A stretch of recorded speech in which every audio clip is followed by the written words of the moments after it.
muchas gracias por venir. Como dije el 10 de diciembre y muchas veces lo repetí, queríamos saber cómo se recibía la municipalidad, en qué condiciones está, y para eso hoy vamos a presentar reporte de asistencia técnica de la mano del contador Gustavo Ipucha y de los dos asesores legales, Rodrigo Elizalde y Federico Antola. Luego de la exposición ustedes estarán, para hacer las preguntas a cada uno de ellos. Así que de ya, de parte mía, muchas gracias y lo escuchamos. Bueno, buenos días. Como dice Federico, la idea es mostrar o presentar los puntos más destacados del informe de la asesoría técnica. Esto se acordó con la Universidad Nacional del Litoral y los puntos más destacados con respecto a este informe, que se firmó un convenio entre la Universidad y la Municipalidad de Gualeguay de procedimientos acordados en base a la resolución técnica número 37. El objetivo fue de obtener información cierta e íntegra sobre el estado de situación en que esta gestión asumía sus funciones. Hemos celebrado un convenio, como les decía anteriormente, con la Universidad Nacional del Litoral para que ésta, como ente externo e imparcial, preste el servicio de asistencia técnica para la determinación de la posición financiera, el corte de documentación, registros y archivo de fondos y valores al 10 de diciembre del 2015. Cabe mencionar acá en la predisposición en casi todos los departamentos y sectores de la Municipalidad de Gualeguay.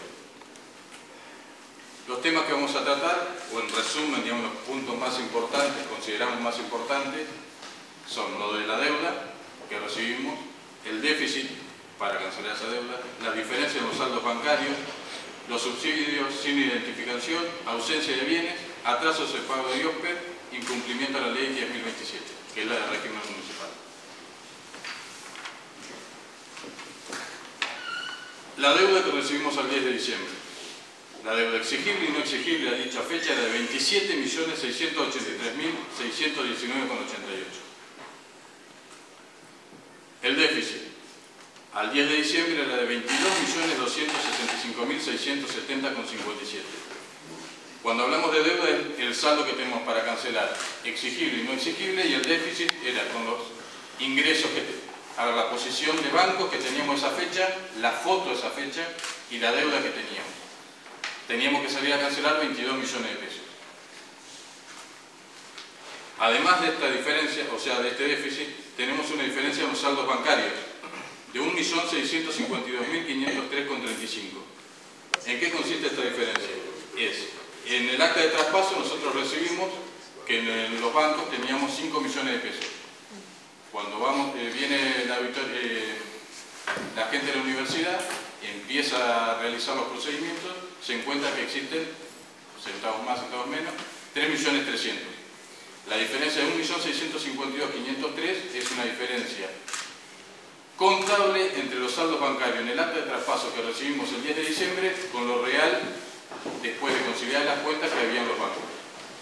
Si uno quisiera, podría sumar este 1.700.000 a los 22 millones de déficit, porque si ustedes hacen la cuenta entre 27 millones y 22 hay 5 millones, que son los del acta de traspaso. Es decir, que tenemos 24 millones de déficit. Subsidios sin identificación. Existen cuentas especiales creadas con finalidades específicas, como por ejemplo un subsidio para obras cuya cuenta bancaria de respaldo no está identificada como indica la ley 10.027 en su artículo 133.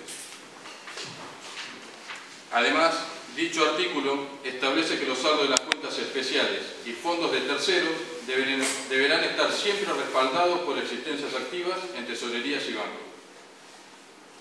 Los datos recabados a esa fecha dice que los recursos en bancos de cuentas especiales eran por 4.684.580,27. La deuda con proveedores por cuentas especiales ascendía a 5.482.071,17. Una diferencia negativa en 797.490,90, es decir que el municipio se había comprometido con proveedores por un mayor de por 797.000 pesos mayor a lo que tenía en las cuentas bancarias. Esto es lo que no permite la ley. Siguiente punto, de ausencia de bienes. No se encuentra reglamentada la gestión de bienes patrimoniales ni la asignación de responsabilidad para la custodia de los mismos. Se observaron órdenes de pago a favor de la empresa AMX, Claro, por la adquisición de equipos celulares y los mismos no se encuentran en poder de la municipalidad.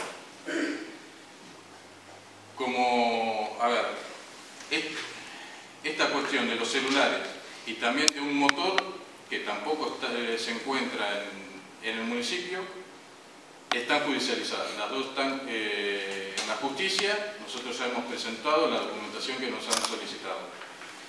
A modo de ejemplo, por estos celulares, desde el 10 de diciembre a la fecha, hemos pagado 83.302 pesos con 43 centavos. Por teléfono, vuelvo a repetir, que no están en la municipalidad.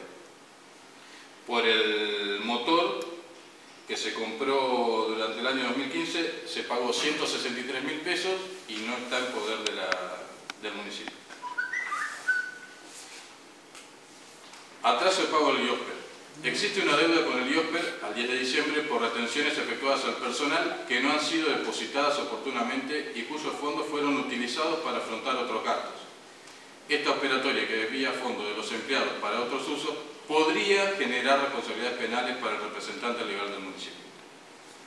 Esa deuda al IOSPER consistía en 1.721.026,55. A la fecha, la municipalidad está al día. Incumplimiento de la Ley 10.027, régimen municipal. Se observan sucesivos incumplimientos de la Ley 10.027, capítulo 9 de la contabilidad y presupuesto en los siguientes artículos.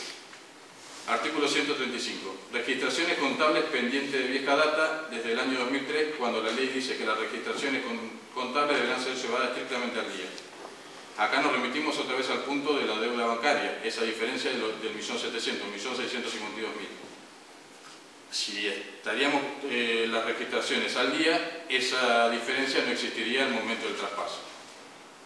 Artículo 137. Falta de suscripción de órdenes de compra por parte del contador municipal y falta de visado de las minutas contables como lo indica la ley. Esto es netamente una cuestión de procedimientos.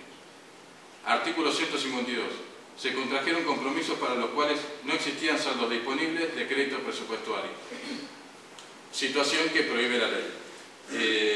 Cuando nosotros se arma el número del saldo de proveedores de los 27 millones, incluyen una deuda de 2.054.000 pesos, 160,90, por órdenes de provisión, que es un comprobante interno, acompañadas a veces de facturas o de comprobantes no válidos, que no corresponde al procedimiento porque primero se compró, se prestó el servicio y luego hicieron el procedimiento y no había partida para ese gasto. Artículo 155. El Departamento Ejecutivo efectuó gastos no estando autorizados por el presupuesto vigente, situación que prohíbe la ley. En Secretaría de Gobierno, función 4, concepto del gasto 1, en personal, es por la suma de 150.538,04. Se gastó 150.000, o se ejecutó 150.538,04 en una partida que no estaba autorizada por el presupuesto. En resumen, esos son los puntos más importantes, consideramos más importante de este informe de asistencia técnica.